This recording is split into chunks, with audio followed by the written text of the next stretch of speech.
Hi నమస్తే. నేను మీ journalist రెహమాన్ని. పులివెందులలో YSR Congress party అధినేత వైఎస్ జగన్ 3 రోజుల పర్యటన ముగిసింది.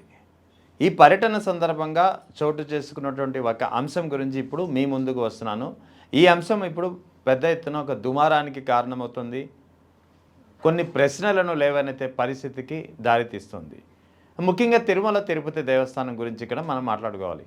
తిరుమల తిరుపతి దేవస్థానం టీటీడీ తిరుమల వెంకటేశ్వర స్వామి ఆలయం కాకుండా రాష్ట్రంలోని కొన్ని దేవాలయాల్ని నిర్వహిస్తుంటుంది. అందులో ఏమాత్రం తప్పులేదు. తిరుమల తిరుపతి దేవస్థానం యొక్క రూల్స్ అండ్ రెగ్యులేషన్స్ కానీ, తిరుమల తిరుపతి దేవస్థానం విధించే నియమ నిబంధనలు కానీ ఆ వివిధ ఆలయాల నిర్వహణకు మాత్రమే పరిమితం అవుతాయి తప్ప తిరుమల తిరుపతి దేవస్థానానికి హైందవ మతాన్ని శాసించే, హైందవ మతాన్ని నిర్దేశించే హక్కు ఉందా అంటే ఖచ్చితంగా చాలామంది వేద పండితులు లేదని చెప్తారు. పీఠాధిపతులు కూడా లేదని చెప్తారు. అందుకే చాలా సందర్భాల్లో తిరుమల తిరుపతి దేవస్థానం చేసే ఆచారాలకు భిన్నంగా చాలామంది పీఠాధిపతులు మాట్లాడుతున్న పరిస్థితి.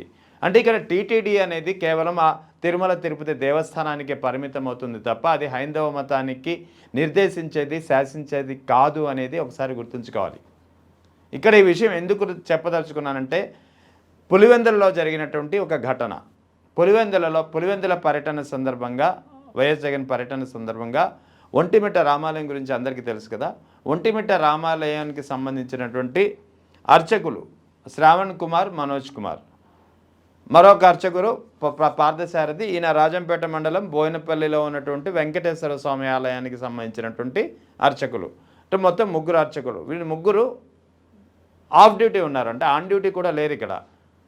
అంటే ఇక్కడ ఆఫ్ డ్యూటీ, ఆన్ డ్యూటీ ఎందుకు చెప్తున్నానంటే ఆన్ డ్యూటీలో ఉన్నంత మాత్రాన ఒకరి ఇంటికి వెళ్ళి వేదాశీర్వచనం ఇవ్వకూడదని ఎక్కడ రూల్ లేదు. అటువంటిది ఆఫ్ డ్యూటీలో ఉన్నారు వీళ్ళు. ఈ 3 అర్చకుల సమస్యలకు సంబంధించినటువంటి మాట్లాడడానికి అక్కడ ఎంపీ ఉన్నారు, కడప ఎంపీ, ఆయనతో మాట్లాడడానికి వెళ్ళారు. అదే సమయంలో వైఎస్ జగన్ ఉంటే వైఎస్ జగన్కు గౌరవం కొద్దీ వేద ఆశీర్వచనం అందించారు. అది ఎలాగా? ముత్యాల తలంబ్రాలు ఇచ్చి శేషవస్త్రం సమర్పించారు. ఎందుకంటే అక్కడ పులివెందుల అనగానే వైఎస్ జగన్ కుటుంబం గుర్తొస్తుంది. వైఎస్ఆర్ ఒక ముఖ్యమంత్రి తనయుడు, మాజీ ముఖ్యమంత్రి, పులివెందుల ఎమ్మెల్యే కూడా. అటువంటి వ్యక్తికి వేద ఆశీర్వచనం ఇవ్వడం తప్పెలా అవుతుంది? సో ఇక్కడ ప్రోటోకాల్ గురించి కూడా నేను మాట్లాడడం లేదు. అర్చకులు అనేవాళ్ళు సాధారణంగా దేవుని ఆశీర్వచనం ఇస్తుంటారు, తీసుకునేవాళ్ళు తీసుకుంటారు, లేకపోతే లేదు. ఇది ఇవ్వడంలో తప్పేంటి? కానీ ఇక్కడ టీటీడీ చేసిన నిర్వాహకం ఏంటి? వైఎస్ జగన్ ఇంటికి వెళ్ళి వేద ఆశీర్వచనం ఇచ్చిన కారణంగా షోకాజ్ నోటీసులు జారీ చేసింది తిరుమల తిరుపతి దేవస్థానం. ఇదే తిరుమల తిరుపతి దేవస్థానంలో కల్తీ నెయ్యి యథేచ్ఛగా సరఫరా అవుతుంటే పట్టించుకొని పరిస్థితి. అంటే ఇక్కడ ఇంటర్నల్గా ఏం జరుగుతుందో వాటిని పట్టించుకోరు వీళ్ళు. వేరే దేవాలయాల్లో ఏం జరుగుతుంది, వేరే అర్చకులు ఏం చేస్తున్నారు, వేరే అర్చకులను ఎలా నియంత్రించాలి, ఇతర దేవాలయాల్లోని అర్చకులను ఎలా శాసించాలి, హైందవ మత నియమాల్ని తాము ఎలా నిర్దేశించాలి, ఇదే ఎంతసేపు టీటీడీ ఇదే కంకణం కట్టుకుందో ఏంటో టీటీడీకి సంబంధించినటువంటి పాలక మండలి. టీటీడీ ఈ 3 అర్చకులకు షోకాజ్ నోటీసులు జారీ చేసింది. ఎందుకు అక్కడికి వెళ్ళి ఆ వేదాశీర్వచనం ఇవ్వాల్సి వచ్చింది, వివరణ చెప్పాలి అంటూ 2 రోజులు గడువు విధించింది.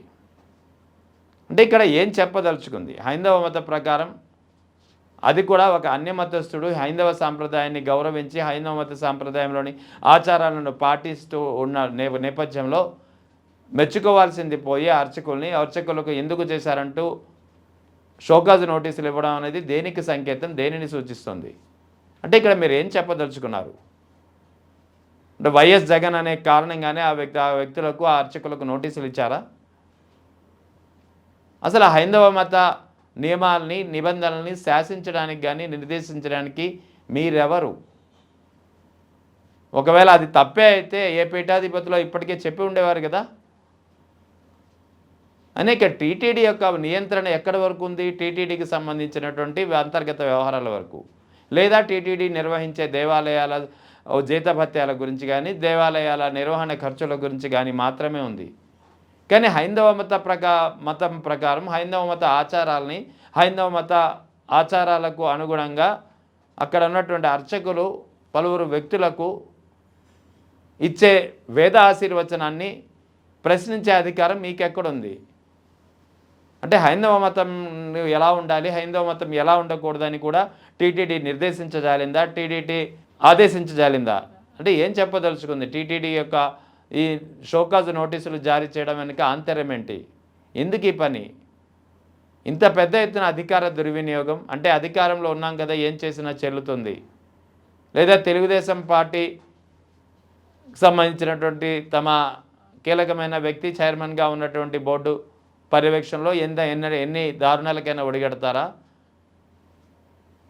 ఇదే పరిస్థితి. అంటే ప్రస్తుతం ఈ ఒంటిమిట్ట రామాలయానికి సంబంధించినటువంటి అర్చకులకు జారీ అయినటువంటి షోకాజుల నోటీసులపై పెద్ద ఎత్తున బ్రాహ్మణ సమాజం కానీ అర్చకులు కానీ మండిపడుతున్నారు. మేమేం చేయాలో మేమేం చేయకూడదో మీరు ఎలా నిర్దేశిస్తారు? హైందవ మతం ఎలా ఉండాలో, హైందవ మత ఆచారాలు ఎవరు ఎప్పుడు ఎలా పాటించాలనేది మీరెలా చెబుతారు అనేది ఇప్పుడు ప్రశ్నిస్తున్నటువంటి పరిస్థితి. సర్వత్రా ఇప్పుడు ఇదే ప్రశ్న ఉదయిస్తోంది. పెద్ద ఎత్తున మండిపడుతున్నారు. తక్షణం ఆ షోకాజ్ నోటీసులను విత్డ్రా చేసుకోకపోతే, ఉపసంహరించుకోకపోతే మొత్తం రాష్ట్ర వ్యాప్తంగా అర్చకులు దీనిపై పెద్ద ఎత్తున స్పందించాల్సి వస్తుంది.